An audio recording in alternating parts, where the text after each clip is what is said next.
harategurwa icyago cyitwa pandemic virus yindi igiye kuza. Iyo virus ibimenyetso by'ibanze bigaragaza ko icyo cyorezo kindi kiri gutegurwa n'ibihe? No, ikintu cya mbere iyo habaye ibiganiro kibanza nta namwe wacu kwibuka ntawe murabibona murabizi mugaceceka. uruhare rw'itangazamakuru mu iterambere ry'igihugu ntabwo akenshi uteko bivuga ngo Kapiteni Ibrahim Traore ukuriye agatsiko ka gisirikare. twongeye kubasuhuza, turabifuriza kugira ibihe byiza badukurikiye, twizere ko muri amahoro. Turi kumwe na Pastor Peter Musisi. Pastor n'amahoro? yewe turashima Imana yo mu ijuru ibahe umugisha, kandi turashima ku bwanyu uko mukiriho kandi mukaba mugishobora kudufasha muri uyu murimo wo kwamamaza ukuri isi ikeneye, cyane cyane kuba bumva biha agaciro mu rwego rwo kwitegura ubwami bushya bugiye gushyirwa kuri iyi si. Rero turabashimiye, turi umwanya wo gusuhuza abacu bose bavuga cyangwa se bumva ikinyarwanda, bari mu Rwanda, bari mu karere k'ibiyaga bigari, umuryango wacu wa East African Community, mwese turabashuhuje. Tukaba turabona umwanya gusuhuza n'abari hirya no hino ku migabane inyuranye igize uyu mubumbe wacu, n'abari mu birwa bya kure bikikijwe n'amazi magari. Abona abavuga kandi bavuga ikinyarwanda b'abanyarwanda, ariko muri abo tuvuga harimo n'abacu dusangiye amahirwe yo kuba twumvikana mu ndimi. Abo ni Abarundi, Abanyamurenge, Abapfurero, Abarwandafone mu Kivu y'Amajyaruguru. Tukaba tubona umwanya wo kongera kubibutsa ko tubibuka kandi ko dusenze tubashyira imbere y'Imana, tuzi yuko Imana izakora ibikomeye. Ni akababaro kacu kubona amahano agwirira abantu akabatesha umutwe, ariko ntacyo twayakora kuko ni gahunda ijyanye n'umwanzi, ariko dufite umurengezi. Icyo nicyo gitsika imitima yacu. Dore umwanya rero kubasuhuza mwebwe bahana bahangaza n'abashuri bo hakurya y'Akagera. Amajyaruguru rero urenze ibirunga twasanga abafumbira n'abahoro. Abo mwese turabakunda, tuzi yuko namwe mudukurikira. Imana yo mu ijuru rero ibahe umugisha kandi turabakunda. Kadusenge. Mana yacu ushimwe rw'akanya, ibyo dukora byose tubitangira isengesho. Turagusabye kugira ngo bane natwe, uyobore ubwenge bwacu nicyo dushimangiraho. Mwami wanjye bari ugishoza imizi mu kuri. Abazakurikira ikiganiro, dore ko ibiganiro bisigaye bitambuka ari byinshi, abantu benshi bikabarangaza, umwuka wera w'Imana azabemeze iby'ukuri birimo, cyane cyane ko biganisha guteguriza umuntu kuza kwawe Kristo, kugira ngo rero abantu babe biteguye kandi bakumenye. Ndetse n'ubwo hariho umugambi mubishaho kubanzirizwa kwawe na Antikristo, batazagwa mu mworera wo kumwakira bibwira yuko ari we mukiza bari bategereje, nk'uko abasigaye bo mu isi bazagusha iryo shyano. Nuko rero tugirire neza ku imbabazi zawe, ku bwa Yesu Kristo umwami wacu, amen. Pastor, mu kiganiro by'isi cya none tugiye kureba bimwe mu byago byugarije inyoko muntu. Turareba inkomoko yabyo ndetse naho byerekeza. Twaga umwanya ugatangira, nutuza kugira ikibazo tumva twakubaza turaza kukikubaza. Rakoze. Ndabashuhuje nanone mwese. Mu by'ukuri ikintu kimbabaza kandi gikomeje kumbabaza cyane ni urusaku ruva mu rushundura rwa Satani rumaze gukwira isi yose. Iyo urebye mu bintu byose abantu Satani arabyivangamo, iby'ubumenyi bwe bwite yateguye bya siyansi yamaze kubyivangamo, kuko muri siyansi na tekinoloji harimo byo twavuga yuko ari byo byiza ku muntu, ariko byose yabyivanzemo kugira ngo agenda bihindagura kugira ngo ashyiremo ibye bigamije kwica umuntu, kuko yanga umuntu kandi ashaka yuko umuntu arimbuka. Icya kabiri, n'iby'iyobokamana yabyinjiramo cyane ku buryo biruhanyije kumva icyitwa ubutumwa bwiza n'ibindi byose abantu bavuga byitirirwa Imana, byaba ibikomoka mu madini cyangwa mu byitwa ibyo bise amatorero, byose akaba ari ugukora k'umwanzi, kandi abakoreshwa ntibazi ibyo baba barimo, kuko bavuduka nk'ifarashi zijya mu ntambara bakavuga kandi bagashaka kwemeza abantu byinshi, haba mu byo kugabura iby'Imana, kuvuga ibyigishwa, cyangwa mu byo bita amahishurirwa cyangwa ubuhanuzi bagenda bazana, ugasanga bipfuye, biri ku isi yose. nahoze ndeba muri Kenya buryo hari abahanuzi benshi bateye n'ubwoba bibyanwa, biyita ngo ni ba Eliya, abandi biyita ngo ni barugize rute, barimo bavuga ibintu by'amahano kuri leta kuko igihugu kirimo kigwa mu manga, ugasanga ibyo bavuga birenyegeza umuriro kugira ngo igihugu kigwe mu kaga, aho kugira ngo babe ari abantu bavuga iby'ijambo ry'Imana rituma abantu bahindukirira ukuri, kuko bavuga bashaka yuko abantu bareba bakaba bahindukirira. Nk'uwitwa Apostle Ezekiel w'i Mombasa n'abandi benshi, hari umwe na data umwe bakurikirana ugenda ubwira amazina yabo, nanjye abandi nkabumva ibyo baba bavuga nkumva birababaje, usanga barakurikirwa n'imbaga barita abahanuzi b'Imana bavuga iby'Imana ngo bavuganye nabo, kandi ugasanga muri ibyo bari muri politiki ku rundi ruhande bashyigikiye amwe mu mashyaka ari hariya, kandi ku buryo bugaragara ko rya Satani. Rero ibyo ni ibibazo bikomeye cyane byugarije inyoko muntu. Ikindi cya kabiri gikomeye usibye ko tutagitindaho kuko cyo ni politike mpuzamahanga, kuko yo n'ubundi sazwe ari igikoresho cye, ariko uko bukeye n'uko bwije ibigenda irushaho kugaragaza ishusho nyakuri ya Satani n'ibikorwa bye. Nkuko tubizi politike mpuzamahanga ishingiye ku buhanuzi bwa Bibiliya buyita inyamaswa ya kane mu gitabo cy'ubuhanuzi bwa Daniyeli, kandi kongera ikitwa inyamaswa yabyawe n'ikiyoka mu buhanuzi bwa Yohana bwitwa ibyahishuwe igice cya 13. Ikaba ifite ishusho y'ikiyoka, kandi ifite ishusho y'ikiyoka nk'uko Kristo afite ishusho y'Imana, ari ishusho y'Imana itaboneka. The political, economic and social system tegeka isi, iyo ni ishusho ya Satani, uko yagaragaye yuko yavuye muri rubanda rutuye isi, ari byo bihanuzi bwita inyanja, akaba nk'inyamaswa ya kane ifite amahembe 10 n'imitwe 7. Ibyo bikaba bifite ishusho ya Satani ngo tubisanga mu byahishuwe igice cyawo cya 12. Bakundwa rero, nkuko mubyumvise umuvandimwe umunyamakuru avuze amagambo ibyugarije iyi si, dufite ibyago byugarije iyi si tugiye kuganiraho bikomeye cyane, bigiye kugwira inyoko muntu kandi byamaze gutegurwa. Ibiri turimo turabyumva, ariko n'intangiriro z'akababaro.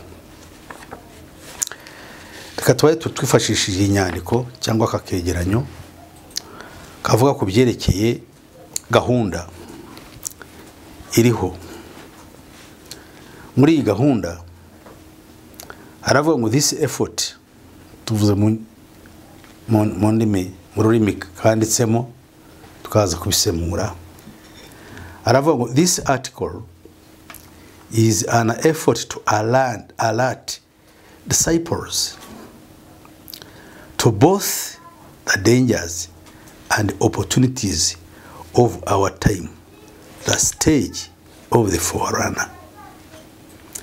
Ukuvuga ngo iyi nyandiko igamije gukangura abigishwa.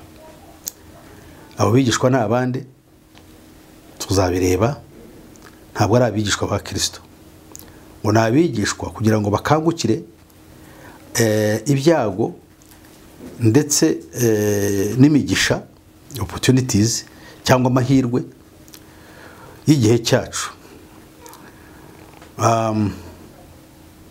kugira ngo bategurize urwego rwa ubanziriza cyangwa igihe cyo kubanziriza kuza kwa kuwasizwe, the Christ.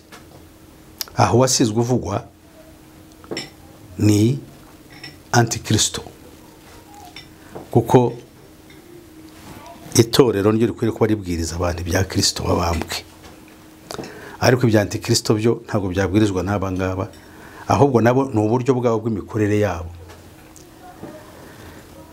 Bafite Bibiliya yabo igizwe n'ibitabo 25 byanditswe na ubita the messenger of the masters, cyangwa uhagarariye abatware witwa Joel Kul. Bikaba ari ubutumwa bwahawe umugore witwaga Alice Bailey wanditse ibitabo 25, bikaba byarateguwe, bikaba bisohoka. Byinshi byagiye bisohoka yaramaze no gupfa, bagenda babisohora buhoro. Icyanyuma cyasohotse mu mwaka w'1972, kandi yarapfuye mu mwaka w'1949.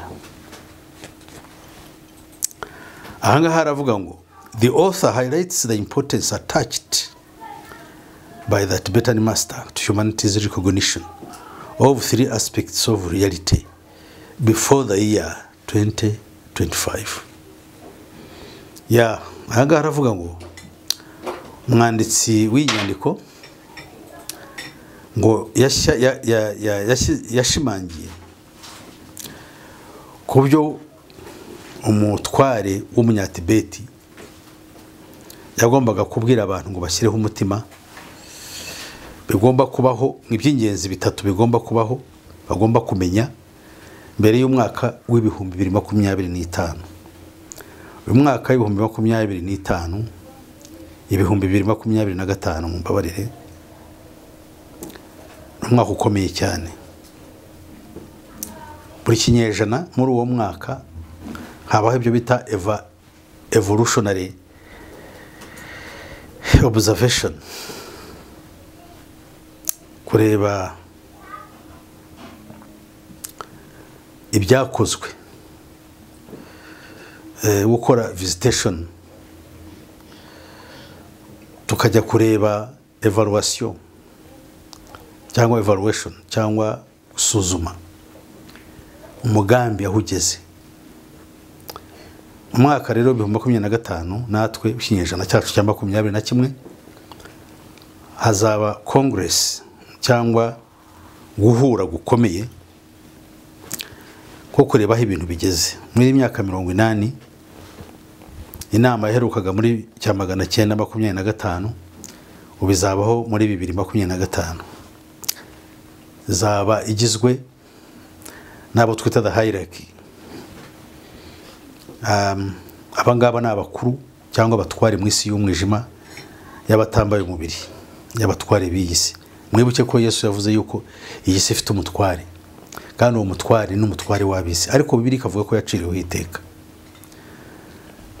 Umwuka wera twahawe n'uwo twigisha ibi by'iyisi n'uwo mutware wari we. Akaba rero iyo nama nijyaho, icy'ingenzi zabiteguriza yo hatandukanye n'izindi zayibanjirije, nuko yo igamije gutegura kuza ko abatware batwari y'isi y'umwijima, ariko no bakambara umubiri kugira ngo bagaragare muri twe. Ibyo ariko ngo bigomba gukorwa ari uko bamaze guteguriza inyoko muntu kugira ngo ibe yiteguye kubakira. Bavuze ko inyoko muntu kuyiteguza hagomba kubaho ibi 3 by'ingenzi bikurikira. Icya mbere, abantu kumenya icyo bita the subtle world of meaning, kumenya isi ikubiye mu bwiru bwo kumenya ngo igisobanuro, the world of meaning, the subtle world of meaning, isi yo gusobanura no kumenya iki ibintu byose bivuze. Uko kugeza ubu ntabwo abantu bari bagera kugera ku rwego rwo gusobanukirwa no kumenya hakurikijwe umugambi w'abari abantu. Ibyo rero barabishaka kugira ngo bigerweho, the world of meaning. isi ifite isi yo kumenya icyo ibintu byose bivuze, kuko abantu benshi ubu ngubu bari mu murongo utazwi.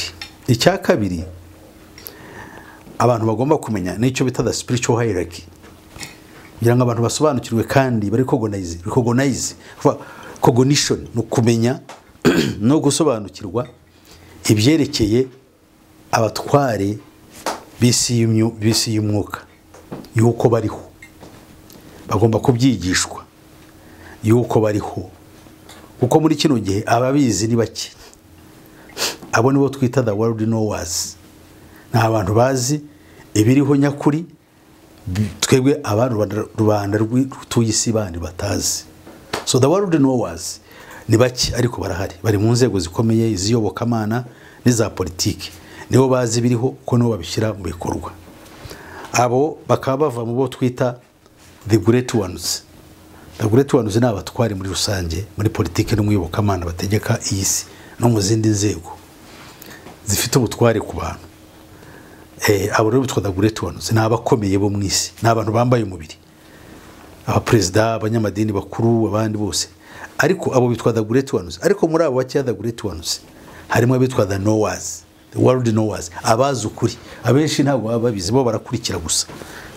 Niyo mpamvu bahuzagurika, nubwo nabo baba ari abakomeye ariko bazi ntacyo baba bazi cyane ku byerekeye ubwiru bw'ibikorwa mu isi.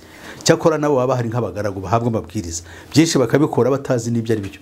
Niyo mpamvu reba bamwe iyo bahawe basabwe gushyira mu bikorwa amabwiriza nk'ayo ngayo y'ubutinganyi n'ayandi mabi, bagerageza kuba batabyumva bakabihakana, kandi barashyiriweho kugira ngo basohoze ibyo. Impamvu bari muri izo ntebe ni ukugira ngo basohoze ibyo basabwa gukora. Yes, bameze nk'abayobora amadini batazi icyo bagomba kubwira rubanda, bayobora no kubereka hisigana no kubamurikira ubutumwa bwiza nyabwo, kugira ngo bashobore kuba biteguye kwakira ikiri imbere no kuhangana nacyo. Abo rero barahari. Cyo nicyo cya kabiri bagomba kumenya, nari mbabwiye. Icya mbere ni ukumenya, ariko mbere yuko nongera kubisubira mukavuga icya gatatu. Icya gatatu abantu bagomba kumenya ni icyitwa the divine plan. So divine plan ngo ni umurongo cyangwa se n'umuteguro w'ikisi, ni umuteguro ngo w'Imana. Iyo bavuga ahangaha Imana, tuzi ko Satani ashaka yuko abantu bamuramya nk'Imana. We ni Imana kubisi, yabahawe umwuka we. So umuteguro w'Imana kuri twe ni Kristo wabambwe, ari we amakuru amufataho yose ari muri Bibiliya. Ntabwo ari mu bitabo 25 byanditswe n'abadayimoni. Ikintu gitangaje nuko iyo Bibiliya yanditswe nabo ngabo yasohotse muri kinyejana cya 20, uhereye mu mwaka cya 1922 kugeza mu cya 1972, niyo myaka 50 ibyo bitabo byandikiwemo. Ariko ubu nibyo bitegeka isi, nibyo byifashishwa mu muryango mpuzamahanga wa ONU, kugira ngo abari mu isi bakurikize iyo gahunda yose iyo abisi bita iterambere ikubiye muri ibyo bitabo. Ibyo bitabo rero nibyo twita the Gnostic Bible, Bibiliya y'ubumenyi. Ubumenyi, ijambo Gnosticism cyangwa Gnos bifite ubumenyi. Ubwo bumenyi rero cyangwa ibyo bita the ageless wisdom, no bumenyi bwa kera kandi butagira iherezo, aribwo basaba yuko tumenya, noneho Bibiliya tukayita. Niyo mpamvu batwigisha yuko ubumenyi nyabwo atari Bibiliya, ngo ahubwo ubumenyi nyabwo ari ubwenge bwa kera bwa Egiputa na Babiloni. Ibyo nibyo bashaka rero ko tujyamo, binyuze muri gahunda nshya tuzagenda dusangira kugira ngo turebaho ibintu bigana. Twumvise rero ibyo bazakurikiza yuko ari ibyo ngibyo, the world of meaning, ni kuvuga isi yo gusobanura icyo ibintu byose bivuze. Ubu ni ukuvuga ni isi y'ubumenyi busobanura icyo ibintu byose bivuze. Uzabona cyane cyane ibyo ubona byose bashaka kuguha isobanuro yabyo yihariye itandukanye niyo twebwe tuzi. Cya kabiri nuko abantu bo mu isi bamenya yuko hari icyo twita spiritual hierarchy, kumenya ko hari abatware bo mu buryo bw'umwuka bategeka isi tutabona n'amaso. Nubwo dushaka kubica hirya kuko twamaze igihe kirekire tujijishwa binyuze muri siyansi yuko ibintu byose biri immaterial, biri non existent, ibintu byose ngo bitari ibintu bifatika bigaragara ngo ntibibaho. Ibyo byakorewe kugira ngo banze badutandukanye n'Imana. Ibyo rero byarabaye, faze yabyo yararangiye. Ubu bigiye gukurikirwa n'igihe cyo bita the age of Aquarius, kumenya yuko noneho ibyo abantu bahakanye bigishijwe nabi. Hariho isi y'umwuka tugomba gukorana nayo no kumenya.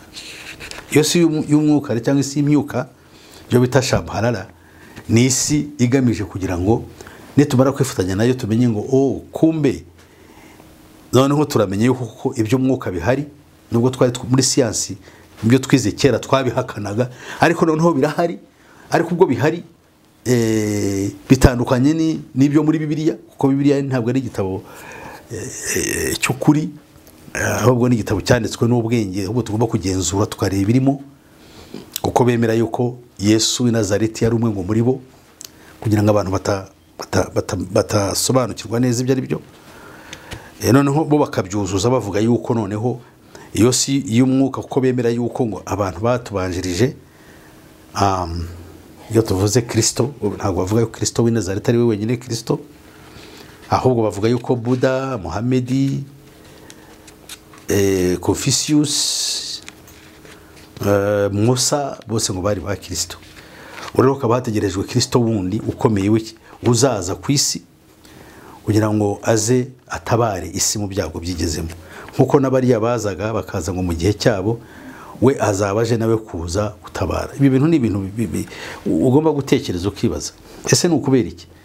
Ese bariya ba mbere bo bitwa ba Kristo nibo koko bari ba Kristo? Kristo ni umwe, ntabwo Kristo ari Muhammad, ntabwo ari Mose, ntabwo ari Buddha, ntabwo ari Confucius. No, Kristo yatumwe n'Imana ni umwe rukumbi, we yavuye mu ijuru, niwe Kristo Yesu waje mu isi nk'uko ubuhanuzi busezeranya ibyo ngibyo. Rero uwo niwe Kristo wenyine, ni nawe uzagaruka avuye mu ijuru kuza gutwara itorero. Aba rero ibyo bavuga ni ibintu bipfuye, kandi abantu benshi kuko batitaye ku bumenyi bwo bazahura n'icyo cyago. Aravuga rero ngo the task of communicating knowledge of subtle realities to a broader public was assigned to disciples, although this fact is often overlooked or underestimated. To a surprising extent, the plan depends upon the willingness and ability of esoteric students to carry out this work effectively in time to avert possible disaster. Ahangaha rero aravuga ibintu bishekeje cyane. Aravuga ngo umurimo cyangwa umutwaro wo gutuma ubumenyi bw'amabanga akomeye bumenywa na rubanda rutuye isi ngo wahariwe abigishwa. Abo bigishwa rero nibo twavuze biga ibyo bita the ageless wisdom, ubwenge butagira ishirizo. Ahandi babwita ngo ni ancient wisdom, ubwenge bwa kera. Abo nibo bagiye bandika bino bitabo. Rero ngo nibo bahawe uyu murimo wo kugira ngo abantu bawurebe kandi bawumenye. Ngo nubwo benshi bakunze ngo kureza amaso cyangwa kutabiha agaciro gahagije, ngo ariko to a surprising extent the plan depends upon the willingness and ability of esoteric students to carry out this work effectively in the time and to avert a possible disaster.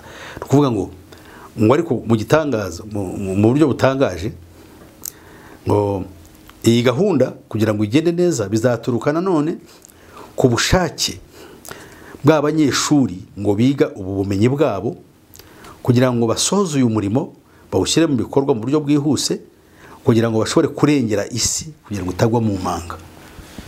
Murabona ko isi bavuga yuko buri gihe igomba kugwa mu manga, cyane cyane muri byose tubona ni bande babikora, ni abangaba bize bayoboye isi, batanga amabwiriza kugira ngo abakomeye bo mu isi bakurikire.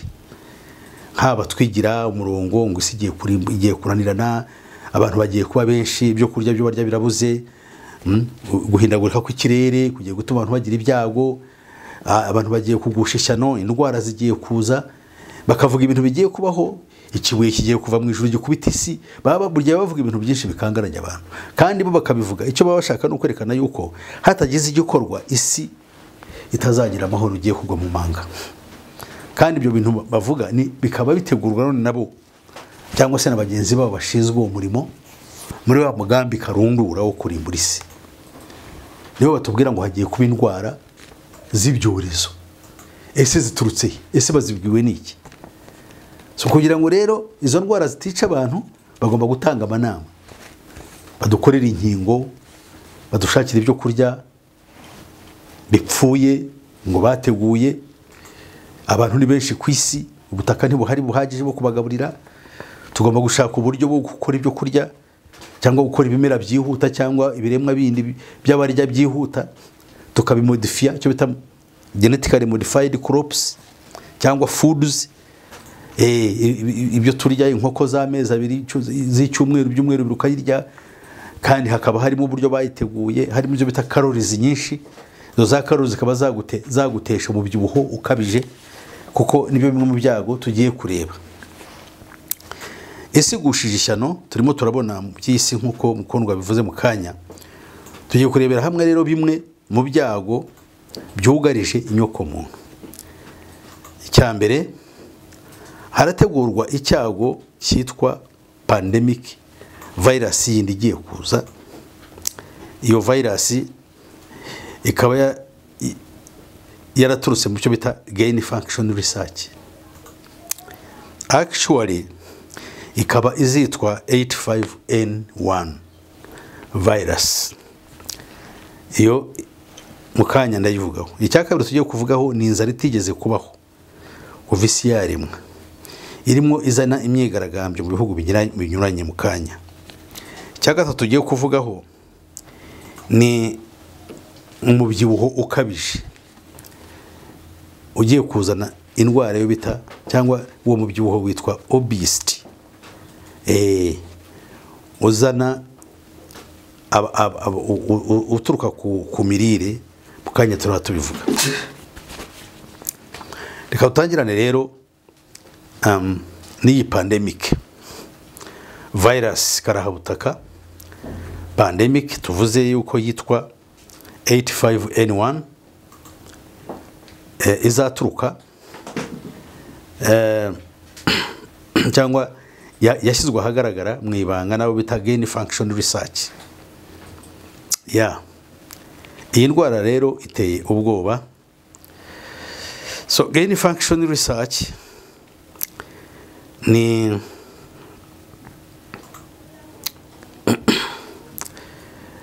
ikomoka yateguriwe mu gihugu cyitwa Ukraine, aho hari intambara ubu ngubu kugeza ubu.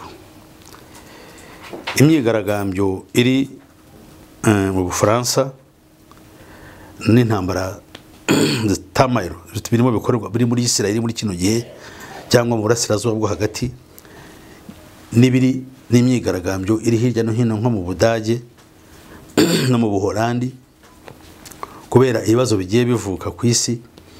Nibyo kurangaza abantu kugira ngo iki cyago mu gihe cyo kizarekurwe, kandi kizarekurwe giturutse mu gihugu cya Ukraine, ahari intambara n'ubundi ubu ngubu harashobora no kugenzurwa kugira ngo umuntu amenye icyo cyorezo aho giturutse, kuko ntawe uzamenya igihugu kiri muri chaos, kiri mu ntambara, kiri mu midugararo, haturutsemo ikintu nta wabikeka, no wabikeka ntabwo yazamenya aho ahera kugira ngo ajye gukora ubwo bushakashatsi, kuko ni mu ntambara ibintu byose byarangiritse. Ariko nubwo byarangiritse, ababikora bo barakora, kuko n'umugambi w'iriya ntambara n'uwabo, nkuko tujya tubivuga kenshi. Ikizaba kigamijwe rero no kugira ngo ubukungu cyane cyane bw'isi bushobore kugwa, kuko virus ya 19 yashoboye kugira icyo ukora mu rwego rwo kugusha ubukungu kandi cyagezweho, kuko nkuko tuza kubibona ibyago turimo by'inzara n'ibyago hirya no hino ku isi n'imyigaragambyo no kubura kw'akazi byatewe nayo. Mu nama yabereye muri Indonesia mu mwaka wa 2022, covid yari imaze imyaka 2 ibayeho kandi yari imaze kugeza amaguru make. Muri iyo nama abayobozi bagera kuri bihugu bikomeye 20 byo ku isi bashyizeho umugambi wo kwihutisha gahunda kugira ngo hajyeho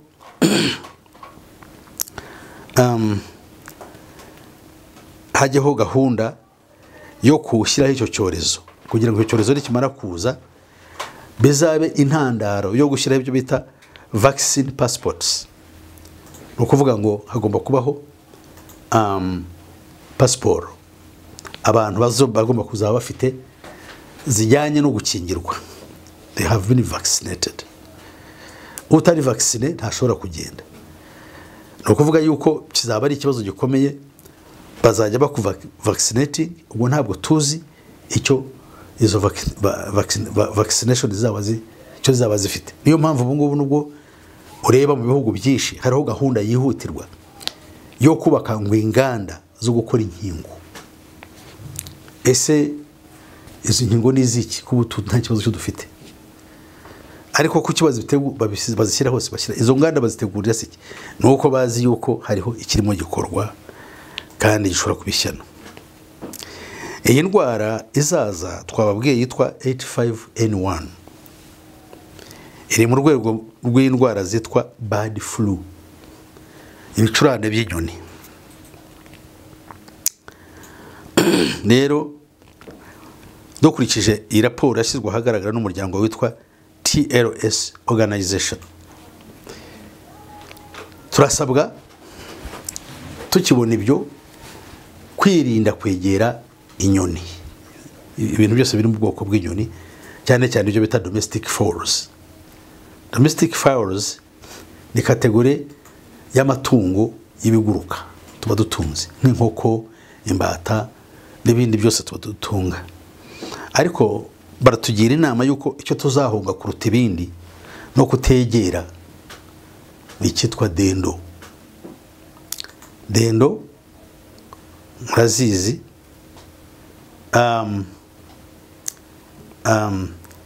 ni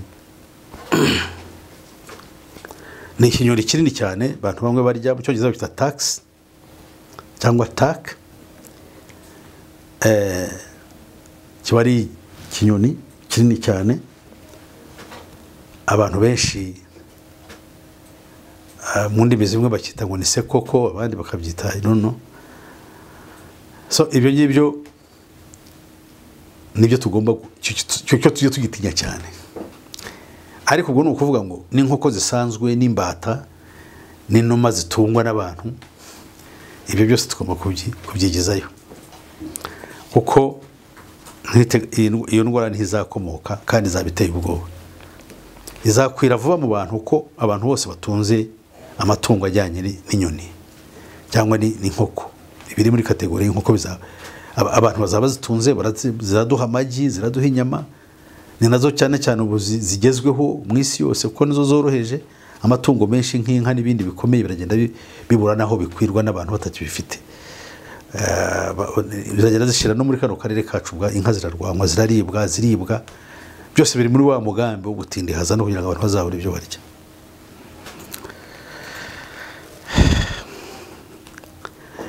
Iyi ndwara yamaze kugeragezwa mu bukana bwayo, yageragerejwe muri parike nationale, ntabwo ari y'u Rwanda, simbizi, ariko muri za parike nationale niho baje kuyikora kugira ngo barebe uburyo inyamaswa uko izikora n'uko izigaragura n'uburyo izicamo. Noneho niho babanza kuyigerageza kugira ngo nibajya kuyirekurira mu bantu bizorohe. Ibyo rero turabyumvise, ngibyo ibyo virusi, cyo cyago n'icyorezo giye kuza ku isi. Ese witeguye ute? Ese ndakubwira ngo witegure ute se? Ushobora kwitegura mu buryo busanzwe nk'ibyo guhunga inyoni n'iki, no kutazikoraho wabona dendo ukaba warize kwiruka mu buryo bwa kimarato ukayisiga wenda ugayibona utakugeraho ariko se ibyo ntibihagije yahagije nuko ubugingo bwawe bwarahungiye mu mukiza Yesu Kristo niwe tubwira abantu aboroheje n'abakomeye ibi byo abandi bantu baso bazakubwira nabyo n'abantu babwiriza b'iki gihe badashaka kugira ngo tuvuge ku bintu nk'ibyo babwira ngo reba Yesu gusa na Yesu bavuga ntibamuzi ariko ntibamenye n'imigambi y'umwanzi kugira ngo tuyimenye higeze abo barahari benshi ariko no kubagirira impuhwe uko nkuko nubundi bayobagurika mu bindi nibi nabyo babiyoboye nibindi bisanzwe babiyobagurika mugasanga banabirwanya ariko nabiri abakubwira bya Yesu nabyo ntibabizi na Yesu ntibamuzi bazi Yesu bakayibitondera ubuhanuzi bwe bakaba aribwo bamamaza kuko nibwo muri kino gihe nibwo sivuze ngo nibwo nyine bagomba kwigishwa ariko ndavuga ngo abera bakiriye Kristo baba bagomba kwiga ubuhanuzi kandi ubwo buhanuzi ntabwo wabwiga utarebye icyo Kristo ubwe yavuze kubyerekeye ibyo nyibyo mukanya turatureba bimwe mu byo yavuze avuga ku by'iki gihe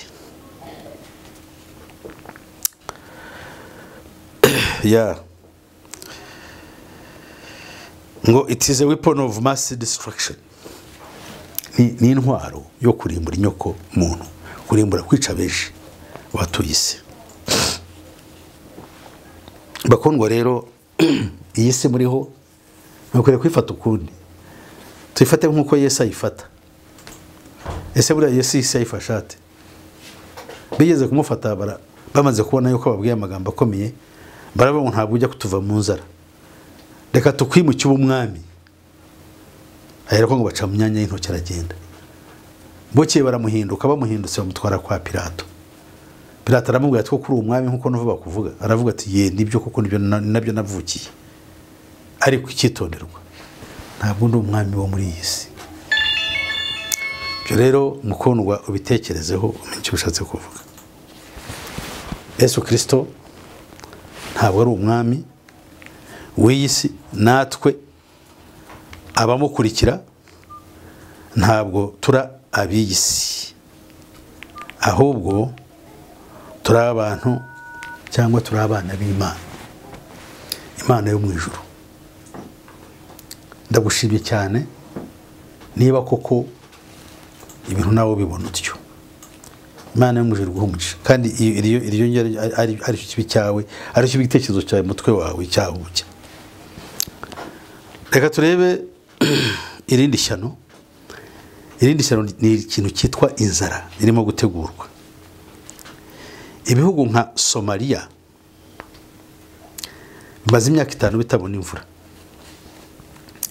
miliyoni 5 z'abantu baravuga yuko zishobora gupfa ibyo bino mu gihugu nka Kenya ho bishobora no kuba intandaro yo kuzana kaga no gutuma leta iriho igushwa mu manga n'abanyapolitike b'ibisambo n'abandi bantu bita ngo barize ariko batafite mu by'ukuri barutwa n'utigeze ajya mu ishuri kuko ibyo bize ntabwo byabahaye equipment yo guhangana n'ibihe turimo no gusobanukirwa ibiriho cyakora bamenye gusa kwambara neza no gukaraba no kuvuga indimi zinyuranye ndetse n'ubuhanga bw'ababigishije babayobya babatandukanyije n'Imana ihoraho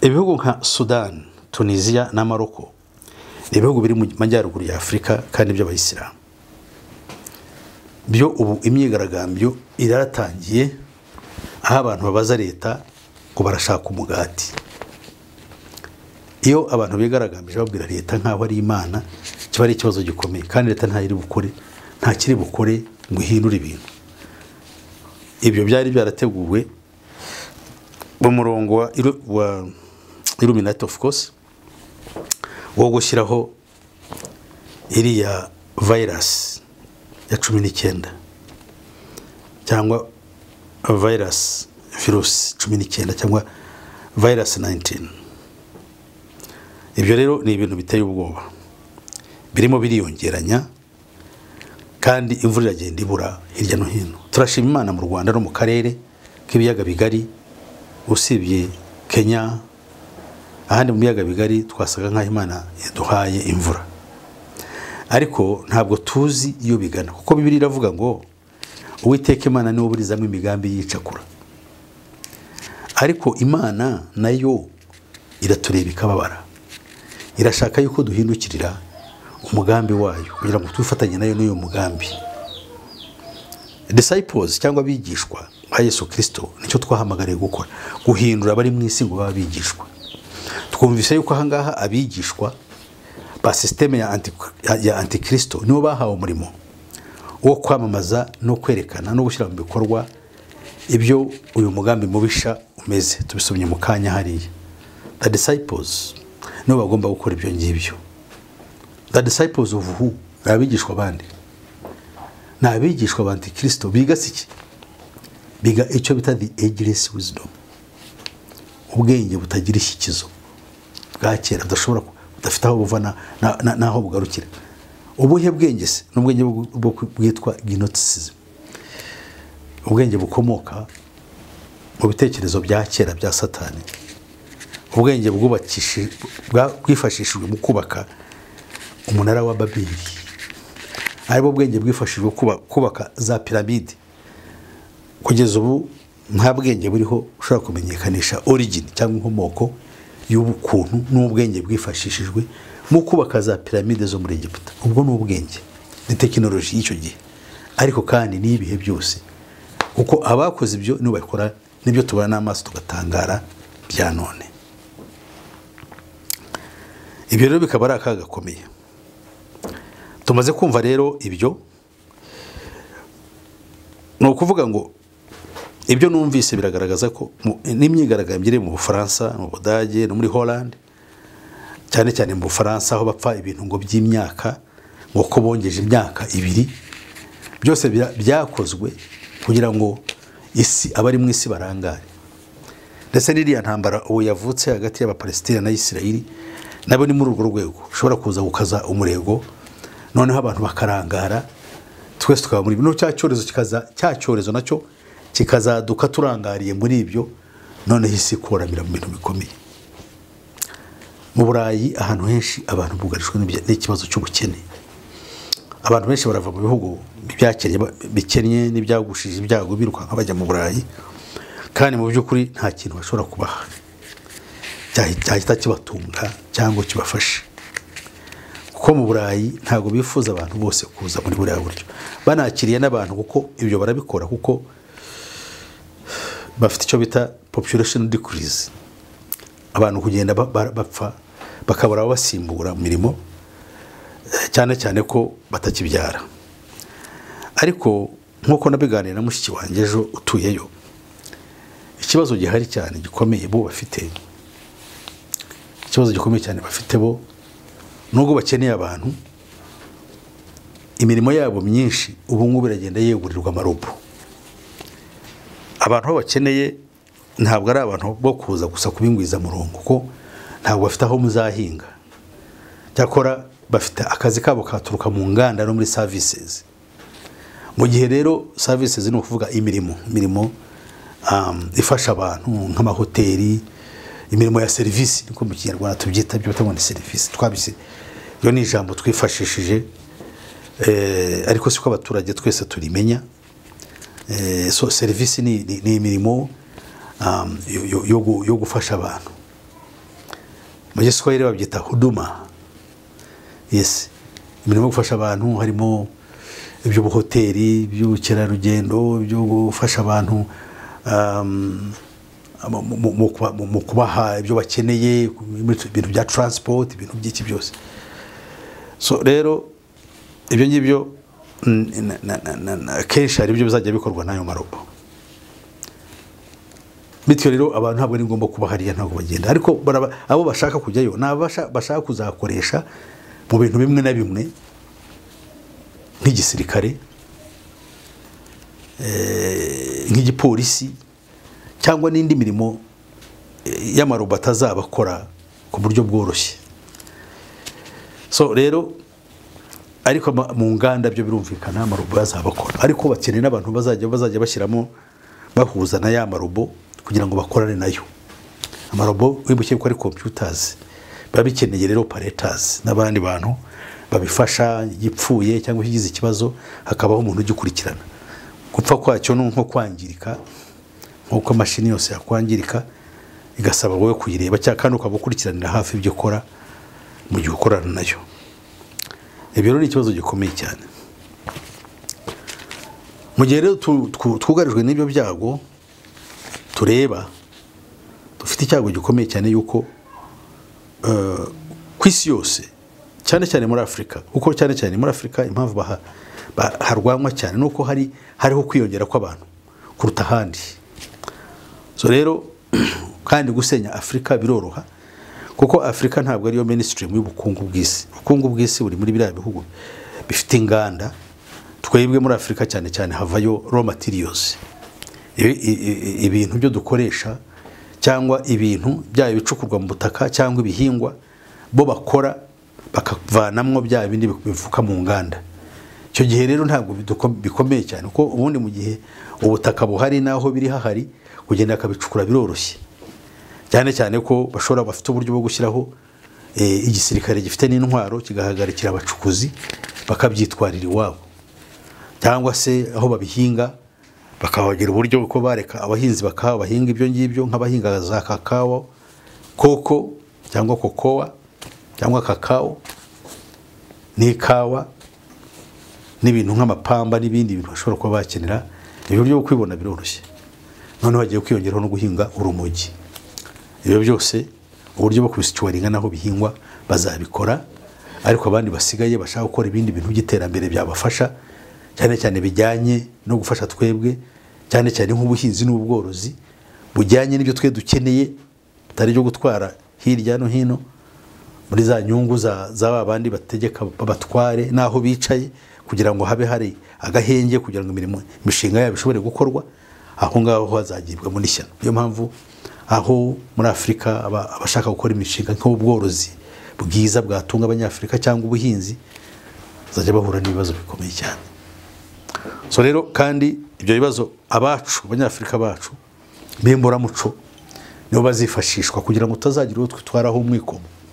Nibo bifashishwa kandi gusenya bya bikorwa ubwabo byakayibafasha nkuko tubibona bikorwa muri Kongo abantu bitwa ngo n'abamayimayi cyangwa bihugu nka za East Africa dufite abantu bita baturukana na bita bakaramajong barakora ibintu bikomeye cyane byo gutera amatungo y'abandi bakanyaga n'ibindi kandi bitwaje n'imbunda.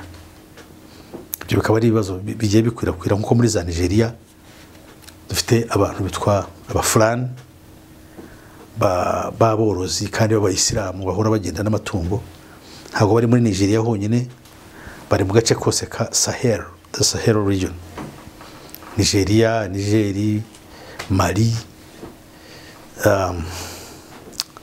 Burkina Faso,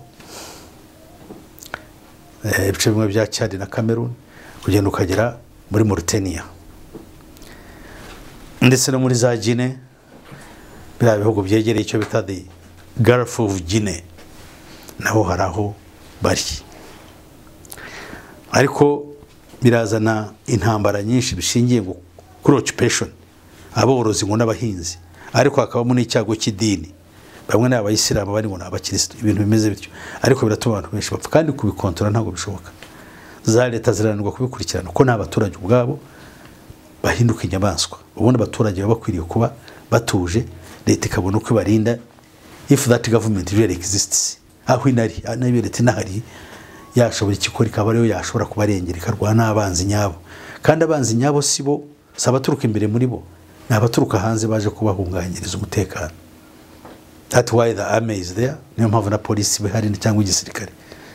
Polisi ni ukurwana abantu bake bari muri twe bashaka kugira ngo bahungabanye umutekano w'umuntu. None se iyo bibaye noneho igihugu cyose cyuzuye abantu bameze batyo, batikanda polisi polisi yakora iki? Isira babaye cyane. So rero mu gihe abantu bagiye kumera batyo, abantu bagiye fata ari ibikundi bagakora imyigaragambyo bagasenya ibikoresho, kandi muri ukora imyigaragambyo ari abashonji bagasahura ikigaragara yuko umuntu atunze imodoka bakayitwara, nabo bafite umufuka w'umuceri mu nzu bakawutwara cyangwa mu iduka ufite utuntu bagurishaga bakatuyora. igisigaye nuko barabitwara nyine kuko abenshi ari n'amabandi n'iki baba bararwaye inzika yo kugira ngo barye iby'abantu bavunikiye ubwo bose abantu bazaba bamwe nibirangira ibizakurikiraho nta bashobora kumenya ibyo nibyo. Icya gatatu dushaka kuvugaho rero ni icyitwa obesity, umubyibuho ukabije.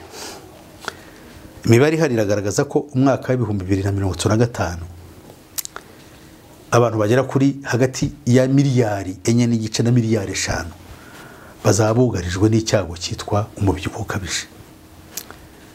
Niba ubu dufite miliyari 8, twatekereza yuko muri uwo mwaka w'ibihumbi 2035 wenda azaba ari miliyoni 10. No kuvuga ko kimwe cya kabiri cy'abatuye isi bazaba bagenda bakambakamba kubera umubyibuho ukabije, kandi bizaba biri ku isi yose. Ese kubera iki ibyo bihari kandi abantu bazabicwa n'inzara? Icyo cyo kibaze nuko ibyo kurya turya akenshi biba byarateguriwe kugira ngo bizane icyo cyago muri twe, kubera calories so bashyiramo kubera byo kurya bitegurwa cyangwa byo modifyinga za chemicals bakoresha ntawe uzize. Tubona gusa ibyo kurya biza abantu bakarya, abarya bene ibyo byo kurya nibo babyibuha. Bo bavuga ko abategura ibigizo bo batanga impamvu yuko izo byo kurya bizatera ibyo bibazo ngo biturutse ku kisi, biturutse ngo abantu kurya ibyo kurya ngo ariko ngo ntibakore siporo, ngo bakarya byinshi kandi bagakora gake, akenshi bakaba baryamye. Ni hehe se aho abantu baryamye? Naho mu Burayi abenshi ko babirukanka mu kazi amasaha menshi ko bakora. Yego wenda bamwe bakora bicaye cyangwa se bagize birumvikana, ariko ni ikibazo. Ni ikibazo rero ibyo ngibyo bakora ntabwo tuzi ibyo badukorera, nkuko nishiye cyangwa n'inkingo bazadutera nabwo bakidutera nta muntu uzi neza ibikubiyemo. Bamwe babivuga uko abandi bakabivuga uko, ugasanga barahakana, kandi bahakana bose ari abaganga. Ni ukuvuga ngo ni abantu b'impuguke muri icyo kintu. Kuki se batabivugaho rumwe? Ese kuki uko kutavuga rumwe kuje muri iki gihe, cyane cyane kubera uhereye igihe cyo kuza kwa covid? Icyo nicyo ugomba kumva hano ukanibaza kuki mbere si ibyo bitabagaho abaganga n'abaspecialiste bose muri siyansi ya kiganga, kuki batagiraga impaka zo kurwanira ibintu nk'ibyo? Cyo ni ikibazo ugomba kumva. Ntabwo abantu bose bapfira rimwe, hari abandi bafite umutima wa kimuntu ushaka kugira ngo he kuba icyago gikomeye. Ariko ndakubwira wowe uzakurikira ikiganiro uri we wese, iyi scheme, iyi gahunda ihari yo kurimbura inyoko muntu Satani azana, nuyige uko uzayigiramo uruhare ukarushaho kuyishayisha kuyisayamo, ni nako uzarushaho nayo gusaya mu ngaruka zizakurikiraho, cyane cyane zizaturuka ku Mana izabihana abagize uruhare mu bubi, bakifatanya n'umushinga wa Antikristo na Satani mu kurimbura inyoko muntu. Nawe kandi udasigaye, kuko hari gahunda yo guhungisha abantu bategura ibingibi bakabashyira mu byo bita bunkers, imijyi yubatswe munsi y'inyanja no munsi y'ubutaka bukomeye nko muri Amerika y'Epfo. Nabo bateguye imijyi iri hasi ngo bazahungiramo mu gihe ibintu bizaba bimaze kuba bibi, cyane cyane mu mwaduko w'intambara izaba harimo intwaro za nuclear zizica abandi, ngo ari kubona imiryango bashobore guhungiramo. Ibyo byarateguwe, biravugwa yuko byo bihari. Ntabwo navuga ko nagiyeyo nkabireba, ariko kiba cyavuzwe, kiba gifite ishingiro, cyane cyane ko iyo bavuga kandi nawe ureba ibimenyetso by'ibyo bibi bitegurwa, bakakubwira ko ababitegura bamaze bo kwiteganyiriza. Ariko se bazakuraho urupfu? Ariko se bazahindura umugambi w'Imana wo guhana Satani? Uko Bibiliya ivuga neza isobanura yuko umutware w'ab'iyisi agushije ishyano. Umukiza yavuze amagambo akomeye muri Matayo, mumbabarire, muri Yohana 16 murongo wa 8. Hari amagambo dukwiriye kwitegereza meza kandi adufasha, dusanga muri icyo gice cya Yohana 16 hari amagambo agira ati: ariko ndababwira ukuri yuko ikizagira icyo kibamarira ari uko ngenda, kuko nintagenda umufasha atazaza aho muri, ariko ningenda nzamuboherereza umufasha azaza. Yaraje, ubu ni Yesu wavugaga aya magambo yabwira abigishwa be ari bo ntumwa ze. Umufasha yaraje, ngo ubwo azaza ari icyo azakora, azatsinda ab'isi, abemeza iby'icyaha n'ibyo gukiranuka n'iby'amateka. Azatsinda ab'isi, abemeze iby'icyaha. Tugiye kureba iby'icyaha icyo ari byo, n'ibyo gukiranuka tugiye kureba ibyo gukiranuka ibyo ari byo, n'iby'amateka tugiye kureba gucirwaho iteka uko ariko, n'imfura mu baciriweho iteka uwo ari we. Dore icyo amagambo avuze, umurongo wa 9. Iby'icyaha kuko batanyizeye. Kutizera Yesu Kristo niyo cyaha cya mbere, kuko bituma udashobora kuva aho uri. Kuvuga ngo ni uguheranwa n'uburwayi bwo mu mwuka bwakuzanira kurimbuka ku iteka ryose. Yesu niwe mpongano y'icyaha, amaraso ye nawe igitambo gihoraho cyahongerewe ibibi byawe. Amaraso ye niyo mpongano kugira ngo ukire. Murongo wa 10. N'ibyo gukiranuka kuko njya kwa Data, kandi namwe muzaba mutakimbona. Yesu yasezeye ku ntumwa ze ati muzaba mutakimbona, ikimenyetso kigaragaza ko nagiye kwa Data nuko namwe muzaba mutakimbona. Yarabambwe, ibyo turabizi. Ejo bundi twarimo twizihiza ibyo bita Pasika. Bamwe twizihizaga Pasika turi mu mayoga no mu bitindi gasa n'ibindi tuba turimo, no mu bwibone bwacu no kwiryoshya no kurya neza, ariko tutazi icyamuzanye. Yaje kugira ngo dukire icyago. Niyo mpamvu yabaye imfura mu bazutse, kandi niyo mpamvu yatubanjirije kujya kwa Data. Ntawe ushobora kujya kwa Data adakiranutse. Yesu yagiye kwa Data ko yarangije byose, akazuka mu bapfuye, akaba atagishobora kuba ku isi, akajya kwa Data. Natwe rero mu kuzuka tuzajya kwa Data, kuko ntacyo tuzadukora mu isi. Tuzajya kwa Data kuko tuzaba dukiranutse ku bwa Kristo. Ntawe ujya kwa Data yanduye, kuko Bibiliya isobanura neza ngo mugire umwete wo kwezwa, uko utejejwe atazabona Imana. Ntabwo byakunda. Kandi namwe muzaba mutakimbonana. Nabo nukuvuga nabo igihe cyarageze batakimubona. Ngo n'iby'amateka kuko umutware w'ab'iyisi aciriweho iteka.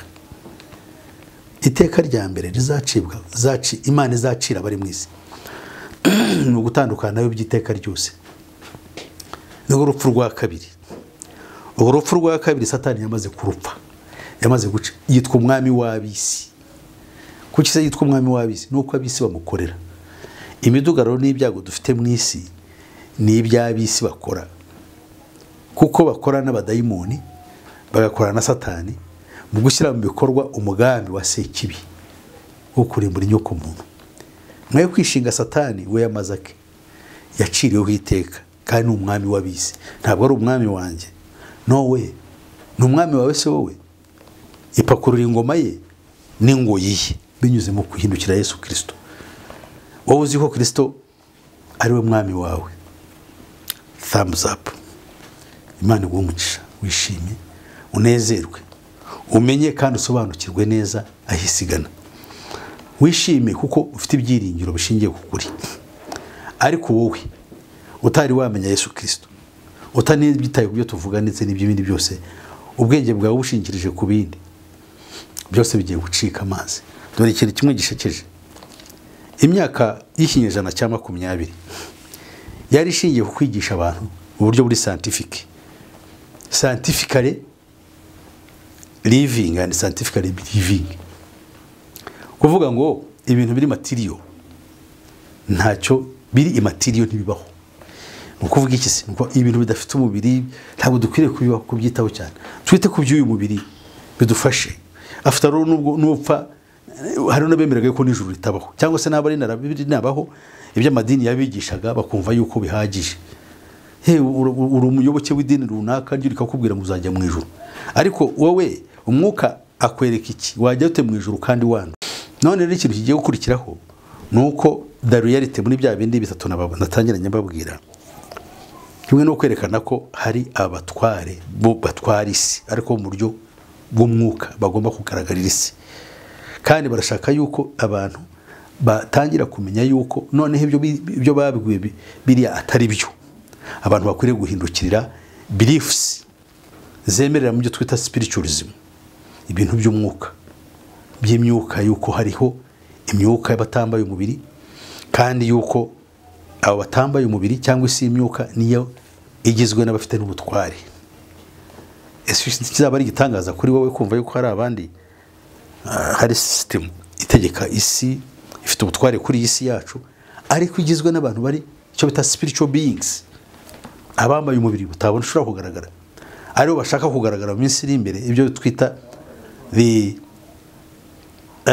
externalization of the hierarchy. So rero Imana iguha umugisha mukundwa ugire neza ndibwire ko nabangarukiye aha kereka mwene data n'afite icyo ashaka kubaza kandi akabariza n'abandi ariko n'abakidahari ndagira ngo twumve Imana ibagire neza cyane. Pastor, wenda turimo dusoza hari ibibazo wakurikiye ikiganiro ashobora kwibaza nko kuvuga ati se ibimenyetso by'ibanze bigaragaza ko icyo cyorezo kindi kiri gutegurwa n'ibihe?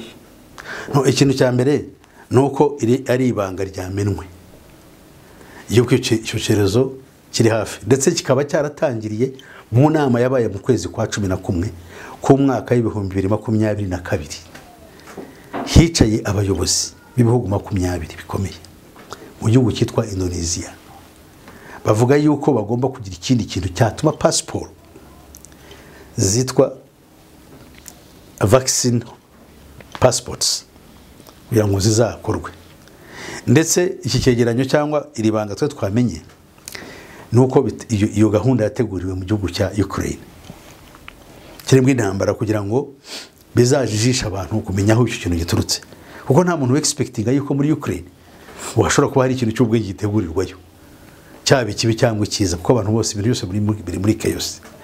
Niyo mpamvu tubwira abantu buri gihe yuko scientifically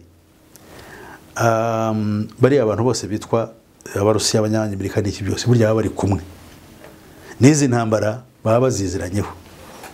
So rero nicyo twe twabwira abantu. Hanyuma icya kabiri gikomeye nuko baspecifyinga yuko bizaturuka noneho mu biguruka mu nyoni ibiguruka ariko bitunzwe n'abantu. None ibicurane by'ibiguruka si ibisanzwe se ntibisanzwe bibaho ni hari gihe tujya kumva tukumva ngo haje ibicurane by'ibiguruka. No, ibyo bicurane byabe by'inka no ibyabe by'ingurube byabe by'inkoko byabe by'inyoni ndetse n'ibisazi by'inka ni ibintu byazaga bagahagarika nko kuri baza Ebola ziza nk'ugeze bigira bo baravuga ngo bayibonye kugira ngo babitumenyereze yuko bihari n'ikize ejo utazavuga ngo se ngo iki ni ikintu gishya. No se ngo umuntu yakubwira ngo mu Rwanda twabonye Ebola watangara se Ebola n'ubundi sanzwe ari ikintu muri Congo kanyuma muri Uganda none yaje muri Uganda ejo ndavuga ngo ni inkomoko ngo ni iteye ubwoba ngo koko ifite inkomoko yawe muri Sudan y'Epfo you know you can't argue ni ibintu nyine bagenda bakumenyereza buhoro.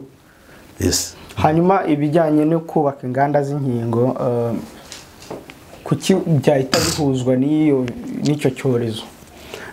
Ntabwo ibyo kubaka inganda z'inkingo bireba kiriya cyorezo cyonyine ahubwo birareba yuko ni umuco tugiye kwinjiramo w'indwara zigiye kuza zimeze zityo kandi izo ndwara zaza bikifashishwa kugira ngo inkingo bazirwanye kandi muri izo nkingo nazo ibyo biterwa mu mibiri yacu tutabizi nkuko n'ubu ngubu nkubwiye ngo turajya ibyo kurya byo bita genetically modified foods ibyo byo kurya tubiriye bafite ukuntu byateguwe bigiramo za calories nyinshi zituma abantu bagira imibyibuho idasanzwe bikaba ari indwara kandi ntabwo wareka kubirya ko nibyo bihari.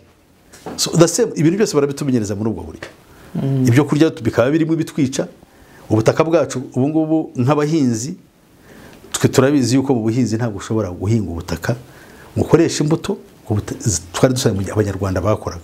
Actually umuntu mu myaka 30 ushize uko abanyarwanda babagaho uzi yuko imbuto basaguraga ku byo bariye nizo bateraga ubu ntibigikunda. Ugomba gushaka imbuto zakozwe mu ruganda ngo zatubuwe zijyanye n'igihe kandi nanone ukazihinga ukoresha ya mafumbire n'ava mu nganda which means ubutaka bwacu ntabwo bugihagije kuba bwadutunga. Icyo twarakimenyereye none se mu gihe bazavuga ati no ibi ngibi ntabwo bikibonetse tuzatungwa n'iki? Si mu Rwanda honyine, the whole world hagomba kuba fertilizers, zira fertilizers ziva muri za Burusiya no muri za Ukraine hariya zijya mu isi yose. So it's very bad. Dusoreza. Rakoze rero, Imana ibahe umugisha. Ndasaba abazakurikira kino kiganiro ku rubuga rwacu Pastor Peter Musisi official yuko bajya bakora subscribe, bakanakora share kugira ngo badufashe mu kwamamaza ubutumwa cyangwa ibyo twigisha, cyane cyane ni wumva ari byo bifite agaciro. So rero turabibasaba kugira ngo kandi namwe ubwanyu mukore subscribe, mwiyandikishe muri benshi kugira ngo ibiganiro byacu tutegura kuzazana mu bitabo tugera dusoma. Nk'ubu hari igitabo ngiye kuzazana, mwene data yagiye kukinyohereza, kirimo amahano akubiyemo, cyitwa The Last Harvest. Icyo gitabo rero kirimo ubwiru bukomeye, harimo ibyo zigisha abanyarwanda n'abumva ikinyarwanda bose. Imana ibahe umugisha. So kwiyandikisha hakiri kare umaze kumva kino kiganiro, ukaba uri mambure w'uru rubuga, ibisotse tukaba utagombye kujya kubishakisha ukahita ubibona, ruva byaba ari inyungu kuri wowe. Twaze twongeye nanone kubatumira, tugira amateraniro atanga inyigisho buri cyumweru ahitwa mu Nyakabanda ya Kimisagara, kuva saa 7 kugera saa 10 za buri cyumweru. Twabishyize ku gicamunsi kugira ngo abantu baba bagiye gusengera mu madini anyuranye bagiye bagira agahe ko kuza kugira ngo tubane. Imana ibahe umugisha, murakoze kandi Imana ibagirire neza. Reka twiragize Imana. Data wa twese, uri Imana igira neza, ikora ibikomeye, ubane natwe, duhe umugisha, uturinde icyago n'amage n'ibiteye ubwoba biri muri iyi si, mu gihe tugifite ubushobozi bwo kandi bwo kwamaza inkuru nziza, tubwire abantu umukiza Yesu Kristo yukorewe murengezi wabo, maze abazahindukira ukuri bazashobore kurokoka umujinya uzaza, ndetse no gukira akaga kibiriho no kubirokoka no kuzahagarara imbere y'umwana w'umuntu nk'uko yabidusabye. Shimwa ku mbabazi zawe kubwa Yesu Kristo umwami wacu. Amen. Akoze. Bye. iyo habaye ibiganiro